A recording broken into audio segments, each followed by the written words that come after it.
요한복음 7장 37절부터 39절까지 말씀입니다.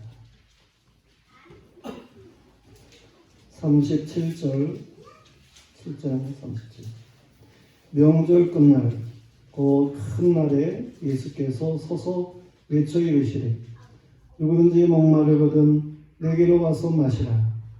나를 믿는 자는 성경의 이름과 같이 그 배에서 생수의 강이 흘러나오리라 하시니 이는 그를 믿는 자들이 받을 성령을 가리켜 말씀하신 것이라.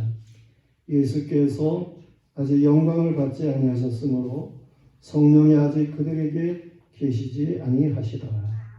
아멘. 이제 찬양이 있습니다.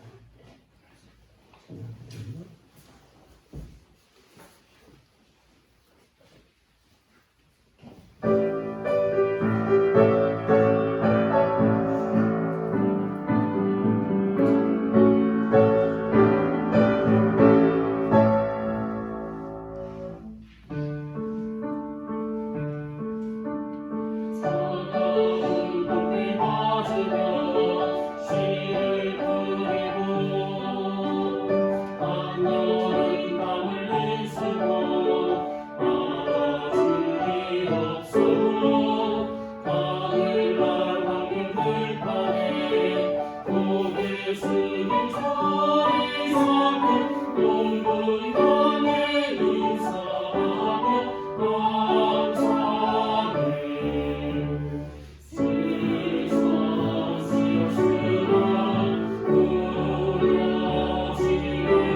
오늘 말씀은 이스라엘의 명절 중에 하나의 명절에 대한 말씀입니다. 명절 때에 있었던 말씀이죠.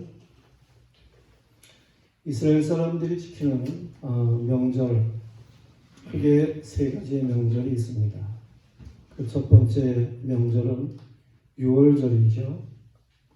유월절, 이거 뭐 잘 압니다만은 다시 말씀을 드리면 이스라엘 백성이 야곱 때에 애굽에 내려가 가지고 살게 됩니다. 70여 명의 사람이 내려갔어요. 근데 하나님께서 저들을 4대 만에 다시금 약속한 가나안 땅으로 인도하시게 되는 거죠. 그 애굽에 가서 살 때에 하나님이 도우셔서 이스라엘 백성이 왕성하게 번성하게 되는 거예요. 그래서 한 215년 만에 70여 명이 내려간 사람들이 한 200만 정도로다가 그렇게 번성하게 됩니다. 그러니까 애국왕 바로가 놀래가지고 이스라엘 사람들, 히브리 사람을 어떻게 하면 이들이 그렇게 왕성하지 못하게 할까? 그래서 심한 노동을 시키는 거예요. 라암셋이라든가 성을 쌓는 그러한 일에 강제로 이스라엘 백성을 끌어다가 노역을 시키게 되고 그렇습니다. 겨우 살게만 하고 그러는 거니까 저들의 삶이 참으로 고달팠죠. 그리고 사내 아이가 태어나면 다 죽이라는 거예요. 그러니 얼마나 정말 저들이 슬픔 가운데에서 여러 가지 억압 가운데에서 살았겠나 하는 것을 잘 알 수가 있는 거죠. 그런데 하나님께서 이스라엘 백성들을 전에 족장들에게 약속을 했던 그 약속의 말씀을 기억하시고 애굽에서 이끌어내기로 그렇게 하나님이 일을 하시는데 모세를 택하고 그래서 모세로 하여금 바로 앞에 서서 하나님이 행하시는 10가지 재앙을 행하게 하는 거죠. 바로가 강팍함이 있었지만서도 맨 마지막 10번째로 행하는 그러한 일에 있어서는 이 바로나 애굽 사람들이 손을 들 수밖에 없었어요. 하나님께서는 이스라엘 백성에게 어린 양을 택해가지고 그 양을 잡아서 그 피를 사는 집 은솔주와 인방에 바르게 했어요. 그랬을 때에 하나님의 재앙이 이 피를 바른 히브리 사람의 집은 넘어갔어요. 유월했죠. 그런가 하면 저 피를 바르지 않은 어린 양의 피를 바르지 않은 애굽 사람들 저들의 집에는 여호와의 재앙이 들어가 가지고 장자가 모두 죽은 거예요. 짐승 중에 첫 태생이 다 죽은 거예요. 그러니까 바로가 놀랬어요. 애굽 사람도 놀래가지고 이 이스라엘 백성을 쫓아내다시피 애굽에서 나가게 한 거예요. 이렇게 해서 히브리 사람들이 그 억압 가운데서 자유함을 누리게 되는 거죠. 애굽에서 나와 자신들 나름대로의 삶을 이제 살게 되었다고 하는 거예요. 이러한 때를 기념해 가지고 지키는 절기가 유월절이라고 하는 거예요. 이 유월절에는 이스라엘 백성 집에 누룩이 없어야 돼요. 7일 동안 유월절을 지키는데 누룩이 있어서는 안 되는 거예요. 누룩이 썩히는 것, 죄를 상징하는 그러한 것인데 누룩이 없이 지키는 절기라 그래서 무교절이라고도 말을 하게 되는 거예요. 그런가 하면 또 다른 한 가지 절기는 그 이스라엘 백성이 애굽에서 나와가지고 약 50일쯤 되는 때 그때에 광야 시내산 아래 그곳에 장막을 치게 돼요. 그랬을 때 하나님께서 모세를 시내산으로 부르는 거죠. 그리고 하늘의 영광을 보여주었어요. 그리고 하나님께서 모세에게 십계명도 주셨고 그 외의 모든 율례와 교회와 법도를 주신 거예요. 하나님을 어떻게 섬겨야 하는지, 하나님 앞에 어떻게 가까이 나가는 것인지 이러한 모든 것들을 알게 하는 이런 영광스러움을 하나님께서 나타내셨어요. 이 때를 이제 기념해서 지키는 절기가 77절이에요. 이 6월절 지나고 그때부터 이제 7주간이 지난 그때에 지키게 되는 절기이기 때문에 77절이라 그렇게 말하게 되는 거예요. 이 77절 때 이때가 이스라엘 백성이 가나안 땅에 들어가 가지고 77절을 지키게 되는 그때는 가나안 땅에서 밀과 보리를 추수하게 되는 그런 때와 맞물렸어요. 그랬기 때문에 7일 동안 절기를 지키면서 그 절기를 다르게는 맥추절이라 그렇게 해서 이제 하나님 앞에 지키게 되는 거예요. 그런가 하면 또 이제 다른 하나의 절기는 초막절이라고 하는 절기예요. 이스라엘 백성이 가나안 땅에 들어가게 되죠. 그리고 그 가나안 땅은 하나님께서 비를 주셔야 그래야 식물이 자랄 수 있는 땅이에요. 하나님이 비를 주시고 햇볕을 주시고 그래가지고 모든 식물이 자라나서 결실을 하게 되었어요. 이 결실을 한 것, 이러한 것들을 하나님 앞에 감사하면서 그 풍성한 것을 거두는 것을 감사하면서 전에 광야에서 40년 동안 그렇게 초막을 짓고 살던 그때를 회상하면서 지금은 얼마나 하나님이 복스럽게 하셨나 이것을 기억하면서 그렇게 지키는 절기가 바로 초막절이에요. 이 초막절에는 광야에서 40년 살 때와 같이 이렇게 나무, 풀 이런 거를 가져다가 초막을 짓고 그리고 한 주간 동안 하나님 앞에 제사를 드리면서 또 거기에 모인 모두가 다 하나님 앞에 풍성하게 주신 것을 음식으로 같이 나누면서 지키는 그러한 절기예요.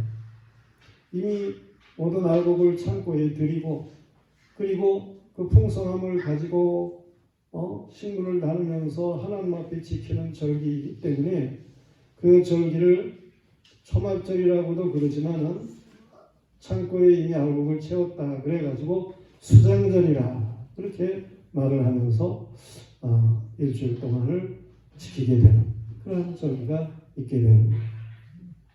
이스라엘 백성들은 이렇게 세 절기를 지켰어요. 6월절은 이스라엘 달력으로 1월 14일부터 지키게 되는 거예요. 이 태양력으로 말한다고 할 것 같으면 3월과 4월에 속한다 그렇게 말할 수 있어요. 그런가 하면 7.7절 이건 이제 6월절 지나고 7주간이 지난 그러한 때이기 때문에 이때는 태양력으로 한 7월 초나 그쯤 되겠죠. 그런가 하면 이 수장절, 초막절이라고 하는 것은 이거는 태양력으로는 11월이 되는 거예요. 그렇게 해서 하나님 앞에 그 절기를 지키게 되고 그렇습니다. 특별히 7월 이스라엘 달력으로 7월에 지키는 이 초막절 이때는 6월 말까지 추수를 다 해가지고 창고에 드리고 그리고 7월 1일에 성회로 모이는 거예요. 그날이 안식일이면 안식일에 대한 제사도 드리고 그날이 7월의 첫날이기 때문에 월삭으로도 별도로 제사를 드려야 하고 어쨌든 이 7월 1일은 이게 일곱째 날 성스러운 달이라 그렇게 이스라엘 백성들은 생각하게 되기 때문에 그날에 성회로 모여요. 그래서 성회의 제사를 드려야 되는 거예요. 이렇게 7월 1일에 성회로 모이고 그리고 7월 10일에 가면은 대속죄일이라 그래요.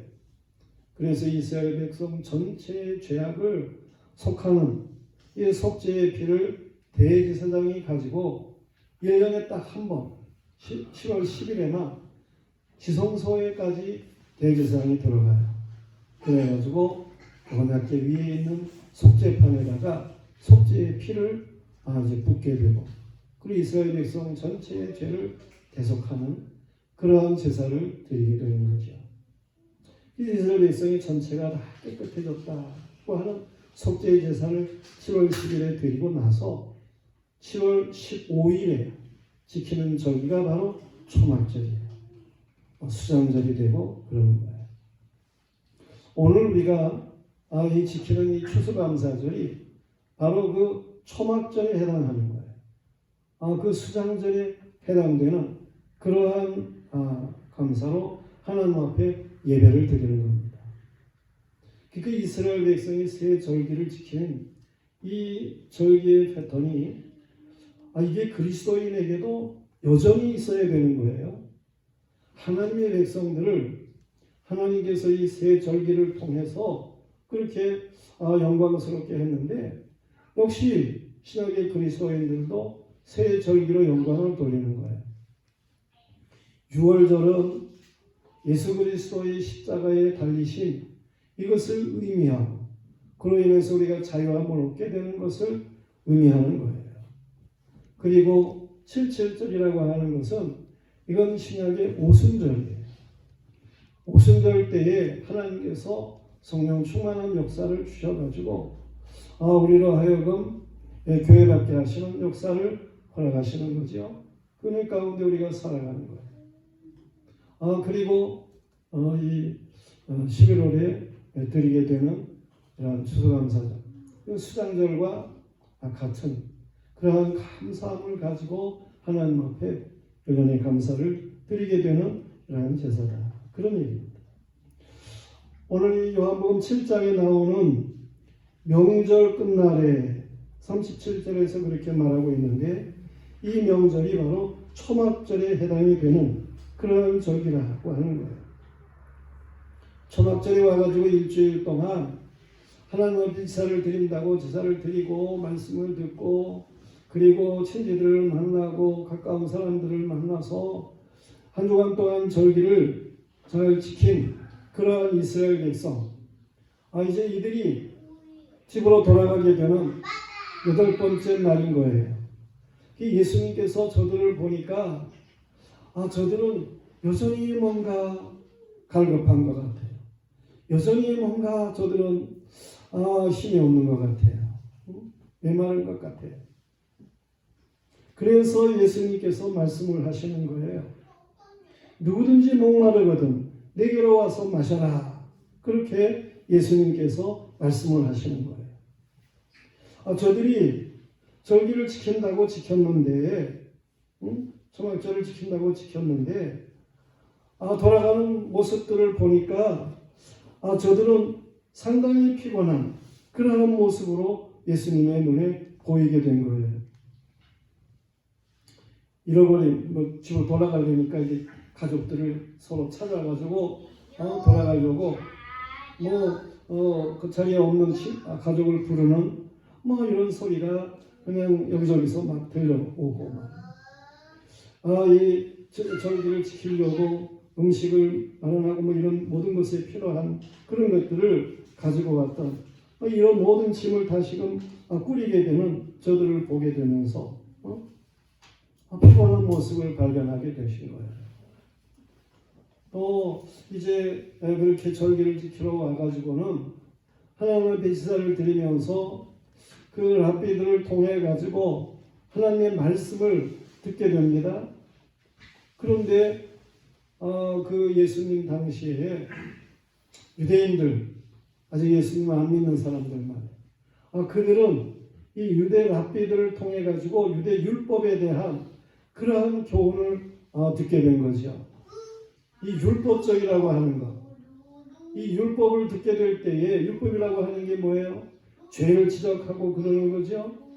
그러니까 이 죄의 지적을 받게 될 때에 두려워지게 되는 거죠. 죄를 지면 망하는 거니까, 망한다는 거니까. 이런 율법적인 교훈을 받고 마음이 짐이 되고 두려움을 가지게 되고, 이러한 참 무거운 짐을 더 짊어지고 그리고 집으로 돌아가는 것 같은 저들을 보게 될 때에 저들이 목마름을 예수님께서 보시는 거예요. 와가지고 7일 동안 저들이 잔치를 한다고 했는데, 그 잔치가 광란의 잔치로 예수님에게 보여진 거예요. 세상 잔치라고 하는 것은 그렇습니다. 잔치 때에 자기 자랑이 많고 더 풍성한 욕심을 가지려고 하고, 이 잔치에 서로 부어 마셔라 하고 이런 일들이 있게 되고, 포도주로 저들은 취하고 그런 가운데 깨고요, 골이 아프고 피곤하고 그런 모습들 말이에요. 이렇게 자기중심적인 그러한 모습으로 잔치를 가졌던 이러한 사람들의 피곤한 모습을 예수님께서 보신 거예요. 그래서 예수님은 저들에게 누구든지 목마르거든 내게로 와서 마셔라. 그렇게 말씀을 하셨다고 하는 것이죠. 우리는 오늘 이 추수감사절을 지키면서 주님이 하시는 말씀을 우리가 바르게 감당할 수 있어야 되는 거예요. 예수 그리스도에게로 가야 됩니다. 그래야만이 참으로 시원함을 얻을 수가 있는 거예요. 나를 믿는 자는 그렇게 38절에서 말씀을 하고 있어요. 예수 그리스도를 믿는 자, 그는 배에서 생수의 강이 흐르겠다라고 말씀을 하시는 거예요. 예수 그리스도, 그만이 참으로 인생을 행복하게 할 수 있는 그러한 분이신 거예요. 예수 그리스도를 모시고 하는 잔치는 어떻습니까? 그런 잔치는 정말 생명력이 있죠. 기쁨이 있죠. 감사가 넘치도록 그렇게 되어 있어요. 요한복음 2장 말씀에 보면 예수님께서 첫 번째로 행하신 이적에 대해서 말씀을 하고 있어요.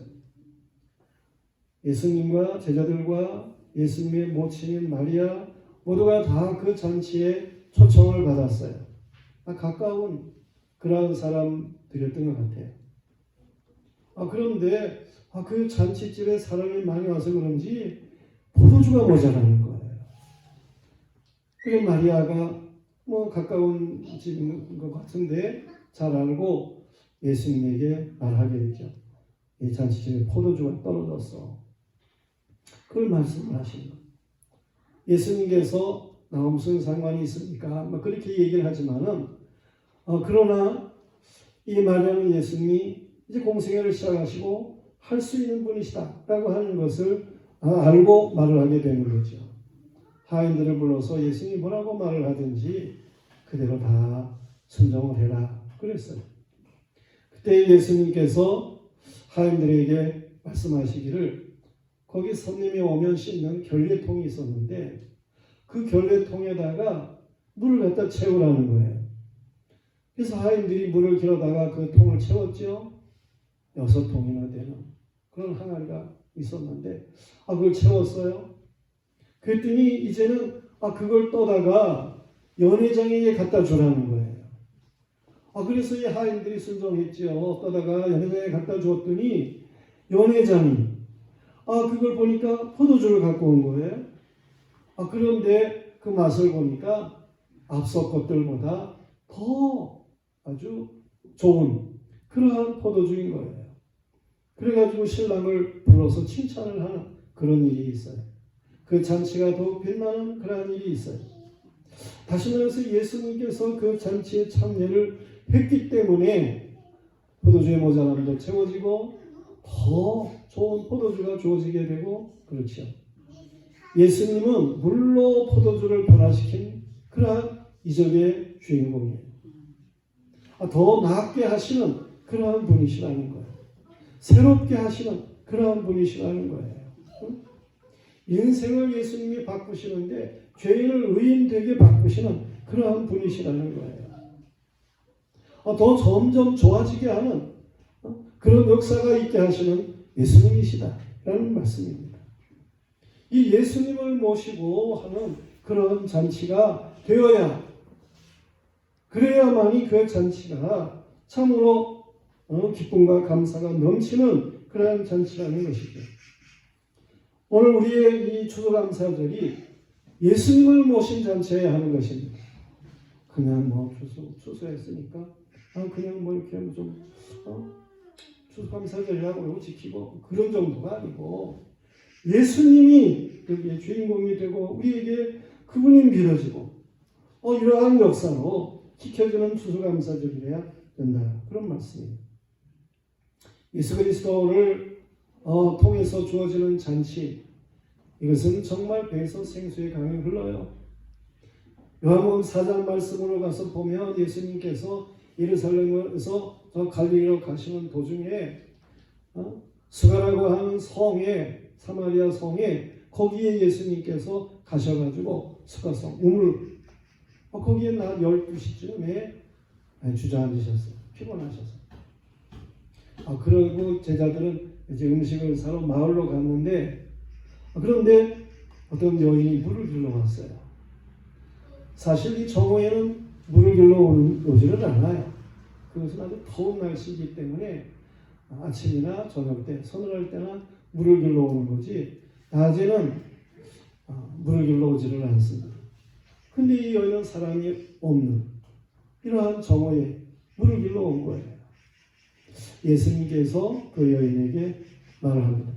나에게 좀 물 좀 주시오. 그랬더니 여인이 뭐라고 그럽니까? 아니 당신은 유대인인데 유대인들은 사마리아 사람을 이방인이라고 취급하고 말도 하지를 않으면서 상종도 안 하면서 왜 사마리아 여자인 나에게 물을 달라고 그러는 거예요?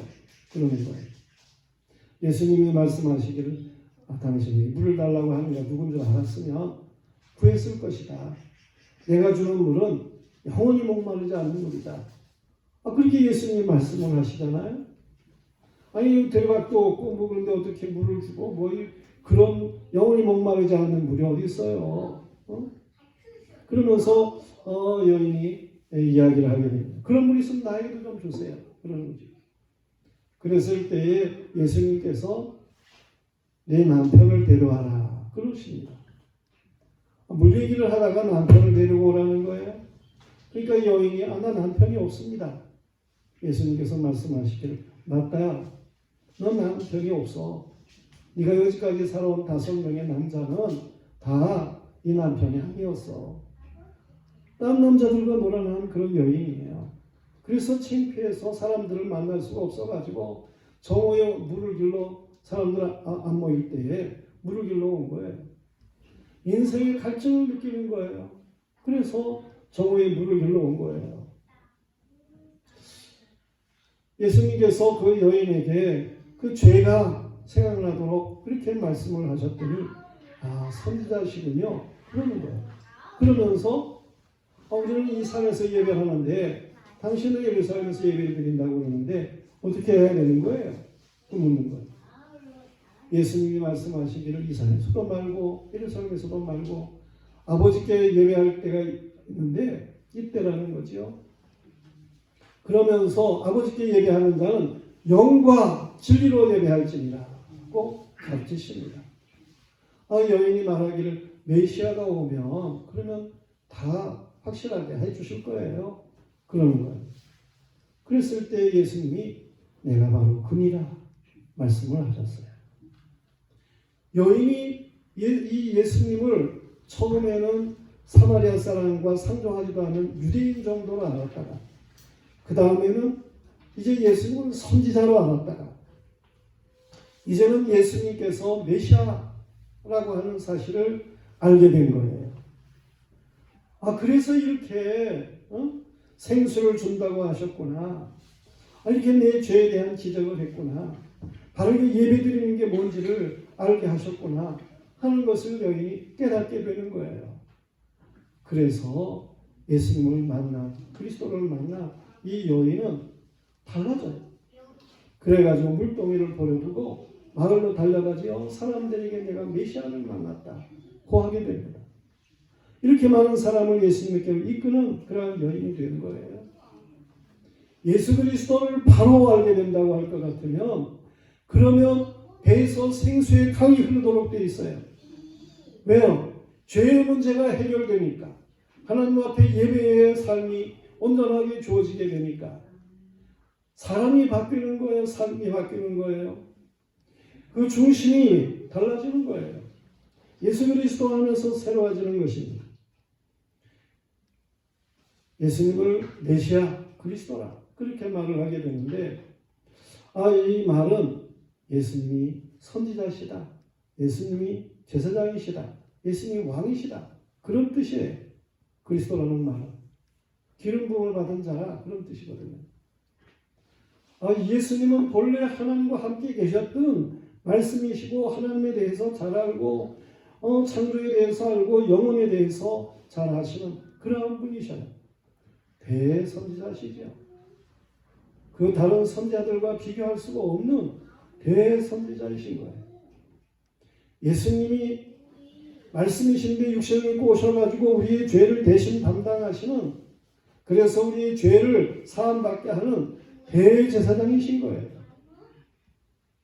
아니 예수님이 정말 우리의 중심의 주인이 되실 뿐만 아니라 왕으로 역사하시고 목자가 되서 사용하시는데 이 예수님이야말로 죽음을 이기고 부활하신, 그래서 하늘의 영광 중에 높아지신, 하늘에 있는 것이나 땅에 있는 것이나 땅 아래 있는 모든 것이 그 앞에 무릎을 꿇고 주로 고백해야 하는 만왕의 왕이신 거예요. 이 대선지자이신 예수님, 대지상이신 예수님, 만왕의 왕이신 예수님, 이분을 알게 되는 그러한 믿음의 사람들이라고 할 것 같으면 그들은 배에서 생수의 강이 흐르도록 되어 있어요. 죄에서 자유함을 얻은 그 기쁨, 하늘의 영광을 맛보게 되는 그러한 그 기쁨, 하나님이 우리의 삶을 어떻게 복스럽게 하시는지 그것을 알게 하는 그러한 감사함으로 살아가는 이런 배에서 생수의 강이 흐르도록 되어 있다니까요. 우리 영화교회 모든 성도들이 예수 그리스도 안에서 배에서 생수의 강이 흐르게 되기를 축원합니다. 이 배에서 생수의 강이 흘러요. 그런가 하면 성경의 이르심을 믿어야 하는 것입니다. 성경에서는 생수에 대해서 잘 말씀해주고 있어요. 에덴 동산 거기 중앙에 생명나무가 있는데 그 에덴 동산에서 매일 강물이 흐르는 거예요. 그 강줄기 강물 얼마나 멋있는 것이고 얼마나 시원하게 하는 것인지. 그런가 하면 믿음의 족장들 저들이 우물을 팠습니다. 물을 얻게 되는 이것에 대해서 성경이 말씀하고 있어요. 그 우물가에서 맹세도 맺어 부엘세바나 그렇게 말하고 그 우물가에다가 에셀 나무를 심는데 에셀이라는 말은 도우심이라는 말이에요. 이런 하나님이 도우셔서 이렇게 우리를 인도하신다는 그런 의미의 나무도 심게 되고 말이에요. 뿐만 아니라 하나님이 이스라엘 백성을 모세에게 이끌게 하는데 광야에서 물이 없어요. 그랬을 때에 하나님께서 모세에게 반석에 사람들을 데리고 가서 반석을 쳐라. 그럼 물이 솟을 것이다. 그래 정말 모세가 가가지고 반석을 쳤더니 거기서 생수가 터져 나온 거예요. 그런데 고린도전서 10장 4절 말씀에 보면 그 반석, 생수를 낸 그 반석, 이것이 바로 예수 그리스도를 가르친다 라고 하는 사실을 말씀을 하고 있는 거예요. 예수 그리스도 안에서 생수의 강이 흐른다는 것입니다. 이러면서 2장 13절 말씀에 보면 내 백성이 두 가지 악을 행하였나니 곧 그들이 생수에 근원되는 나를 버린 것과 스스로 웅덩이를 판 것인데 그것은 그 물을 가두지 못한 터진 웅덩이들입니다. 터진 웅덩이를 가지고 있으면 물을 가두지 못한 웅덩이들과 같이 그런 모습으로 살아가면 인생은 고달프다. 그런 말이에요. 그래서 이사야 55장 1절에 에서는 오라 너희 목마른 자들아 나오라 돈 없는 자도 오라 너희는 와서 사 먹되 돈 없이 값없이 와서 포도주와 젖을 사라. 너희 어찌하여 양식 아닌 것을 위하여 은을 달아주며 배부르게 못할 것을 위하여 수고하느냐. 내가 듣고 들을지어다. 그리하면 너희가 좋은 것을 먹을 것이며 너희 자신들이 기름진 것으로 즐거움을 얻으리라. 너희는 귀를 기울이고 내게 나와 들으라. 그리하면 너희 영원히 살리라. 내가 너희를 위하여 영원한 언약을 맺으리니 곧 다윗에게 허락한 확실한 은혜입니다. 보라 내가 그를 만민에게 증인으로 세웠고 만민의 인도자와 명령자를 삼았나니 보라 네가 알지 못하는 나라를 네가 부를 것이며 너를 알지 못하는 나라가 네게로 달려올 것은 여호와 네 하나님 곧 이스라엘의 거룩한 이로 말미암음이니라. 이는 그가 너를 영화롭게 하였느니라. 그랬어요. 우리는 포도주와 젖을 사야 되는 것이죠. 포도주는 예수 그리스도의 십자가를 상징하는 거예요. 젖은 하나님의 말씀을 상징하는 거예요. 예수 그리스도의 십자가를 통한 죄사함을 받은 백성, 하나님의 말씀을 사모하고 말씀의 젖을 먹고 살아가는 이러한 사람들, 이들은 변화되고 성숙하도록 되어 있어요. 그리스도 안에서 우리는 정말 말씀을 따라서 바르게 살아갈 수 있어야 하는 것입니다. 예수님이 본을 보이셨죠? 고린도전서 15장 3절 4절 말씀에 보면 예수 그리스도는 성경대로 죽으셨고 성경대로 부활하셨다라고 말씀하고 있어요. 예수님이 그렇게 성경대로 사신 분이에요. 우리도 성경대로 믿음을 가지고 살아가는 거죠. 성경은 예수 그리스도에 대해 말씀하고 있어요. 요한복음 5장 39절 말씀에 보면 너희가 성경에서 영생을 얻는 줄 알고 성경을 상고하거니와 이 성경이 곧 내게 대하여 말한 것입니다. 구약 성경, 신약 성경 할 것 없이 모두 다 예수 그리스도에 대한 말씀이에요. 구약에서는 역사를 통해서 상징을 통해서 예수 그리스도에 대해 말씀하고 있는 거예요. 그래서 어디를 찔러도 그리스도의 보혈이 흐르는 성경이 되어야 되는 거예요. 이 성경대로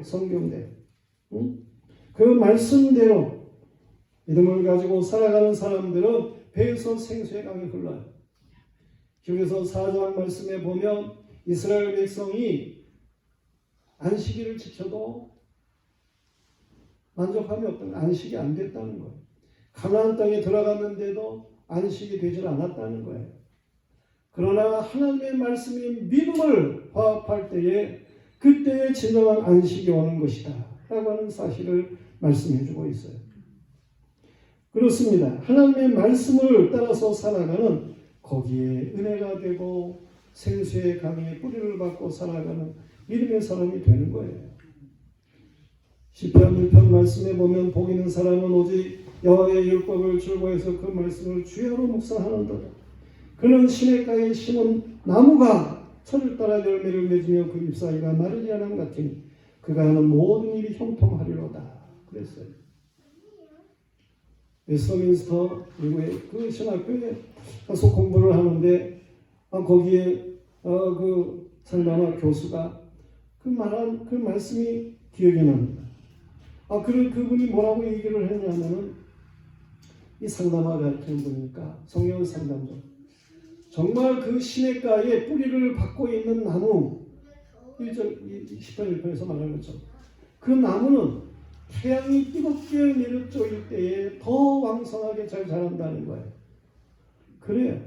우리는 오늘날 이 사회가 뭐 어쩌고 뭐 복잡하고 뭐 막 그런 일들만 이렇게 생각하고 그래서 살기가 고단하고 이런 얘기를 하고 그러는데 사실 그리스도인들은 하나님의 말씀의 은혜의 뿌리를 받고 살아가면 세상이 악한 세상일지라도 더 하나님 앞에 아름다운 열매를 맺히도록 되어 있어요. 성령의 열매를 맺히도록 되어 있어요. 의의 열매, 평강의 열매를 맺히도록 되어 있는 거예요. 우리는 이 열매를 맺힐 수 있어야 돼요. 식물이 물에 뿌리를 받고 있으면 탄소도 작용을 일으켜가지고 더 풍성한 열매를 맺힌다니까요. 그와 같아야 되는 거예요. 우리는 하나님의 말씀을 통한 이 주시는 은혜 거기에 감사하고 강경하고 그래서 배에서 생생한 흘리는 이런 그리스도인으로 살아가야 하는 것입니다. 말씀이 은혜가 되시기를 축원합니다. 그런가 하면 세 번째로는 성령이 충만해야 된다는 거예요. 성령 충만함을 받아라. 그러면 배에서 생수의 강이 흐른다는 거예요. 예수 그리스도를 믿는 것은 성령의 역사가 아니고는 믿어질 수가 없어요.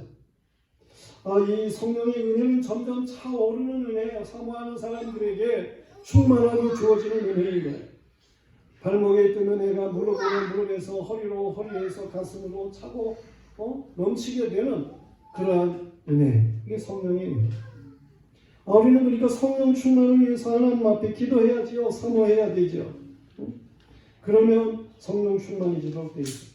적어도 배까지는 오고 그래서 배에서 생수의 강을 흘릴 수 있어야 된다니까요.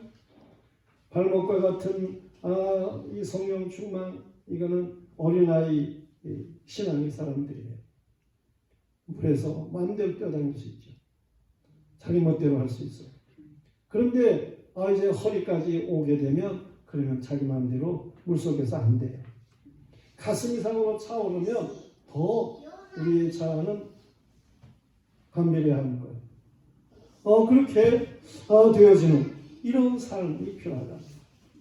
이 허리의 신앙은 적어도 청년의 신앙, 가슴 이상은 아비의 신앙, 청년의 신앙은 악한 것을 이기는 신앙이 된다니까요. 악한 것을 이기는 쾌감을 느끼게 되는 이러한 신앙의 사람들이 그게 바로 배에서 생수의 강이 흐르는 거예요. 이렇게 성령 충만한 사람들은 전에 옛사람, 죄악의 사람들은 속에서 뭐가 나? 마태복음 15장 19절에 있는 말씀과 같이 악한 생각, 살인, 간음, 음란, 도둑질, 거짓 증언, 비방 이런 것들이 옛사람에게서는 나왔었는데 이 성령이 충만해가지고 적어도 배에까지 오르게 되고 배에서 생수의 강이 흐르는 사람들 이들에게서는 그 입에서 복음 전파가 나오는 것이고 찬양이 나오는 것이고 축복이 나오는 것이고 이 선한 것들이 나오도록 그렇게 되어 있다니까요. 지혜로운 것들이 나오도록 그렇게 되어 있어요. 이것이 배에서 흐르는 생수의 강이 되는 거예요. 성도들이 성령 충만하시기를 축원합니다. 요엘서 2장 28절 이하 말씀에 보면 그 후에 내가 내 영을 만민에게 부어주리니 너희 자녀들이 장래 일을 말할 것이며 너희 늙은이는 꿈을 꾸며 너희 젊은이는 이상을 볼 것이며 그때에 내가 내 영을 남종에게 부어줄 것이며 내가 이 적을 하늘과 땅에 베풀리니 피와 불과 연기 기둥이라 그랬어요. 이 요엘서 2장에서 예언한 그 말씀이 사도행전 2장 1절 말씀에서 이루어진다니까요. 오순절 날이 이르매 그들이 다 한 곳에 모였더니 호련히 하늘로부터 급하고 강한 바람 같은 소리가 있어 그들이 앉은 온 집에 가득하며 마치 불의 혀처럼 갈라지는 것이 그들에게 보여 각 사람이 하나씩 임하였더니 그들이 다 성령 충만함을 받고 성령이 말하게 하심을 따라 다른 언어들로 말하기를 시작합니다. 사도들이 말을 하는데 다른 외국어로 막 방언을 하는 거예요.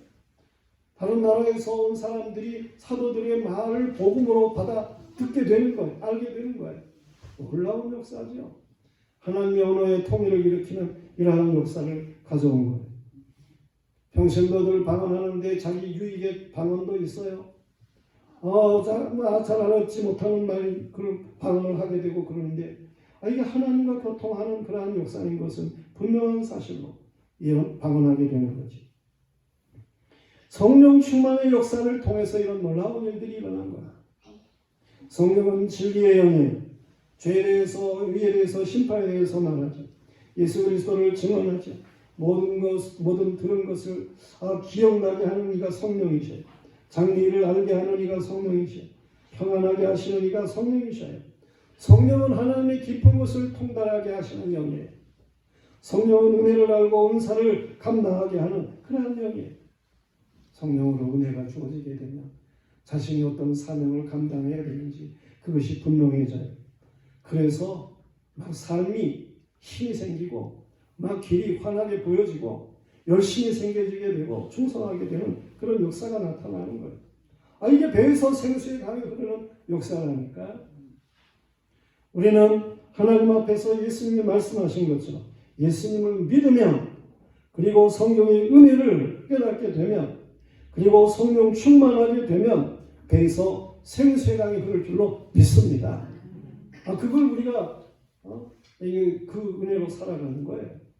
이걸 우리가 참으로 확실하게 드러내면서 살아가는 이러한 믿음의 사람들이 되겠다는 말씀입니다. 그냥 절기라 해가지고 지키는 그런 추수감사절이 되어서는 안 됩니다.